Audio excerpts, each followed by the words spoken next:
So in the dynamic, this is second case study for the two-way ANOVA without replication. So far we discussed about one-way ANOVA. It is also called as a one-factor ANOVA. So what do you mean by factor? See, in this case, the factor is shelf position. Okay, that's a good question. She asked this question. Sure, in this case, we have used three groups. Can we say three factor ANOVA? No, here it is one factor ANOVA. So which factor drives the sales? Shelf position. Within the shelf position, there are three types. The shelf position is a single column. It's a text column. Shelf position is a text column. Within the text column, we have three different groups. So under the shelf position, there are three groups. Okay. That shelf position is your, this is one I somehow forgot. This is the shelf position is called independent variable. The dependent variable sales. This is very important, guys. You need to remember this. What is the difference between independent variable and dependent variable? The independent variable doesn't change by other variables. As the name suggests, the dependent variable depends on other factors. What is the sales, right? Sales are depending. Look here, the sales is depending on different position of your shelf. If you keep the items in the front shelf, the sale is more. Hence, shelf position matters in terms of influencing your sales. The classic example is this one, the top shelf sales. So in this case, the sales, the numeric value is called dependent variable, independent variable, shelf position. In this case, we have only one independent variable. What if I have more than one independent variables are there in my data set? That is called your two-way ANOVA, two-factor ANOVA. In this case, since you have only one independent variable, this is only one factor. So the what factor that drives your sales? The shelf position drives the sales, correct? Which shelf position drives the sales? That's what we conducted the test, and we conclude that the front shelf, the sale is more. So the shelf position has an influence on the sales. The factor is shelf position as an influence. Now, similarly, in this case, what if I have two factors? That is called two-way ANOVA. Okay, two-way ANOVA. Or it is also called as a two-factor ANOVA. In this case, if you see a regions and sales rep, there are two factors are there. And then we have the unit sold value. This is a continuous variable or something like that. Okay. The case study here in this case is in the case of dynamic in the dynamic landscape of sales operations, right? Understanding the factors that influence sales performance is crucial for optimizing strategies and resource allocation. So in this case study, let us focus on employing a two-way ANOVA test without replication to understand the effects of the salesperson, sales representative, and region on sales outcomes within a company. Okay, so the objective here is to assess the impact of both sales representative and region sales performance using a two-way ANOVA without replication test, right? By conducting this test or conducting this analysis, the company can aim to identify the significant variations in sales that results sales results, right, attributed to these two categorical factors. So in this case, two categories, the sales rep and regions, two categorical factors, two text columns, and any potential interactions between them. That is what we can see here. And in this case, look here. What I did, I just simply took this data and then I plugged into my two-way ANOVA with replication, without replication. Look here, I just the regions and salesperson. Okay, and if you see here, I just plugged in here. You don't have to worry anything about it. Click on run. That's all, guys. So now you need to see the p-value. And if you scroll down here, okay, the index is out of bound.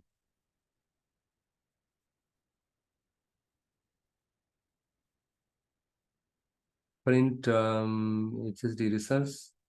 Yeah, here itself we can compare the groups here, right? So look here also p adjustable. You see me the p-value here, p-value here. And with that, we can understand that which one has significance, the north and south.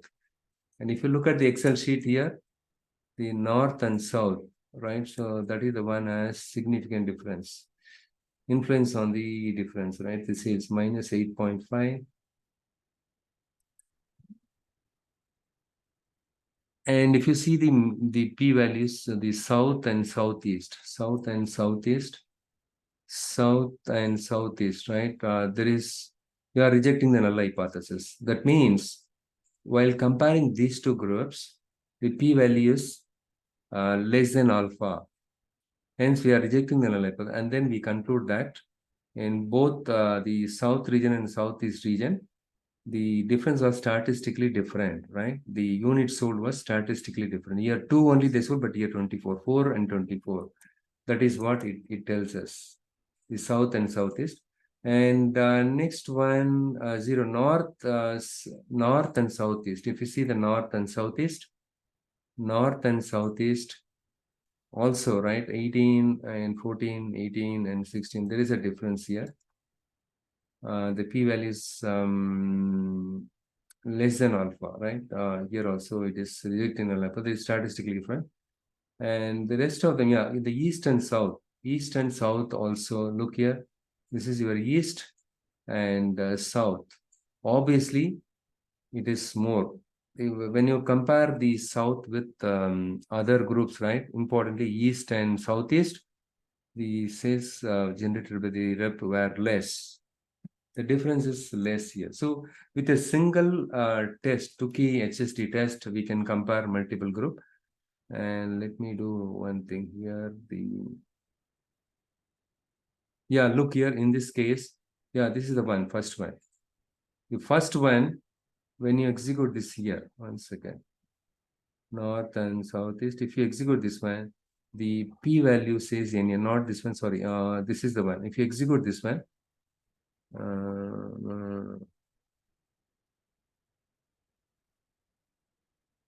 the p-value says not a number, right? Which means maybe it is a very less number, 0, right? So in that case, obviously the p-value is less than alpha. But here it's a fail to reject null. There is no significant effect. 1 second.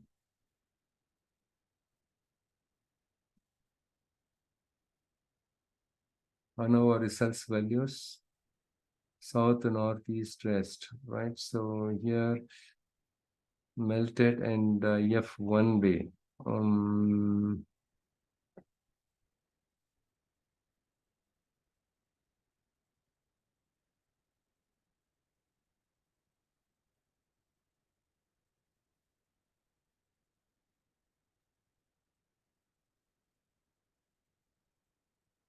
So the one-way ANOVA is F ANOVA, they are using it here. And the results are something like this, right?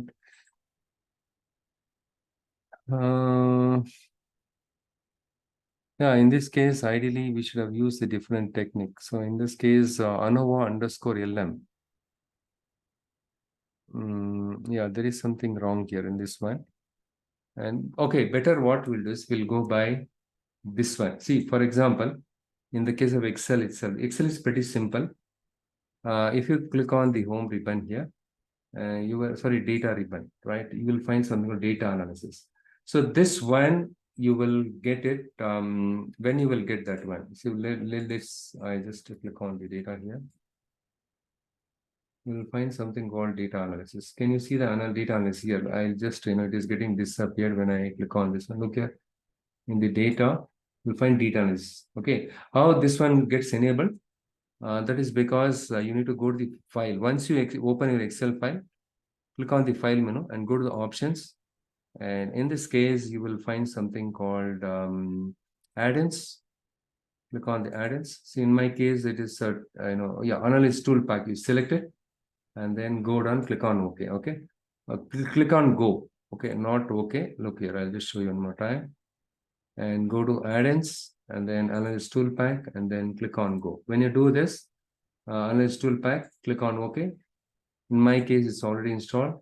And go to the data, and then if you click on the data analysis, you'll find all the statistical analysis, right? So here, Anova two-factor without replication, you select it, and then it will ask you which range you want to select it. I want to select everything. Then I'm going to say new worksheet. Click on OK. No non-numeric. Okay. So it requires non-numeric data. Hence, you just select only the numeric data here. Okay. And then you just click on OK here. Okay. Input can contain. So this also text data, or simply you select this value and then click on OK here, new worksheet. Look here, this is the one. So this is the one, what I did, I just put the background color, everything for you to understand. So row 1 is your south and row 2 is your east, west, south, north, east, west, southeast. And gives you how many number of values are 4, right? And sum, if you add all the values in row wise 32, and here it is 66, it gives me the average for row wise. Okay. And then variance also it gives. That's the beauty of Excel. Look here, instead of using the Python other things, right? This is pretty simple one. And here, what I did, I just subtracted this value average from the overall average. First, I obtained the overall average, and for each and every average, I separated from the overall average. That's why I got that's how I got the variance. Okay, this one. Okay, this variance is given automatically. Okay, you need to subtract this each row's average from your overall average. That is called your variance. Okay, so that is what effect. This is called your effect. And column 1, look here, the rep 1, rep 2. If you find out, look here, column 1, each column, how many values are there? 5. Okay, and if you add all this, will how much? 84, right? You will get 84, and that is what you can get. Average, it gives you column wise average. This is row wise average. Column wise variance also it gives us. And similarly, if you subtract the average of this one from your this one, the C179. Okay, and here, sorry.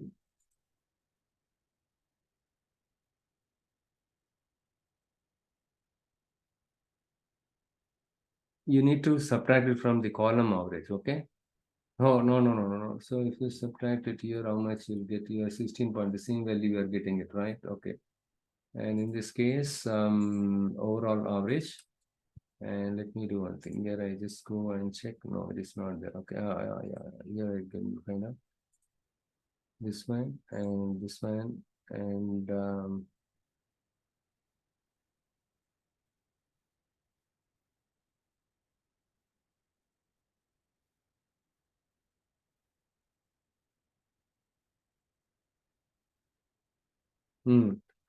okay.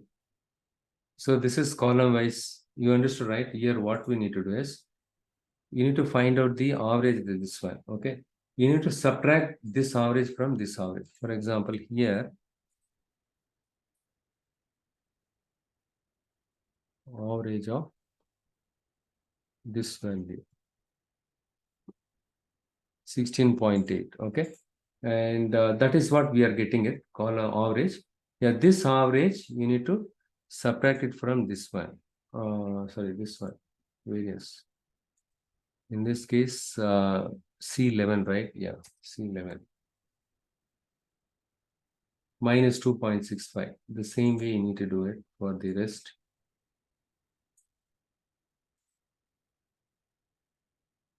C11.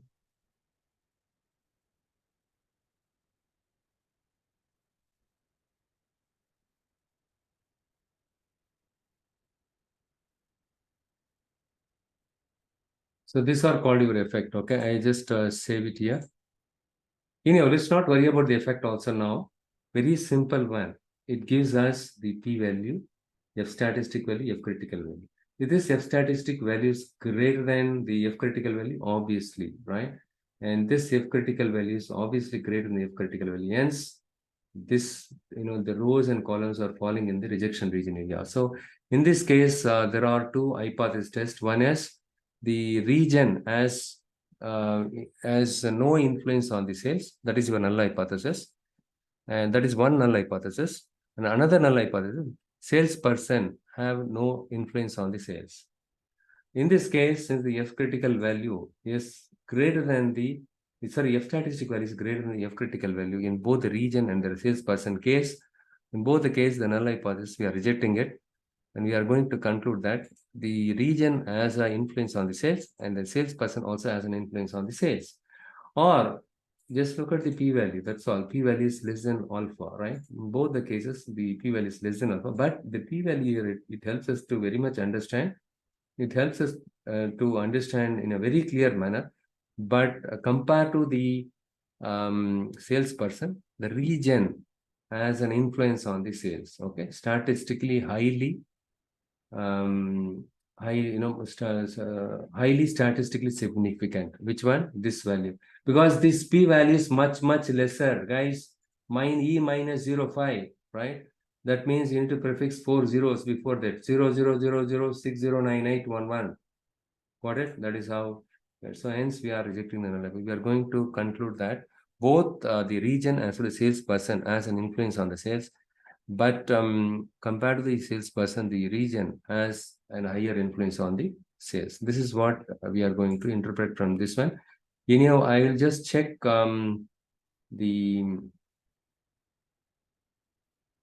this one. What is that? Sorry, Python test, right? The Python, I'm going to test it, okay? Whether can we use this in any other test, right? I'll just check and I'll get back to you on that, okay? And next one is the two-way Anova with replication. This one I'll explain it tomorrow, okay? So that time I will explain the test, how you can do it in Python for the without replication, with replication. It's very interesting one. You attend it. Guys, if you spend watching the videos in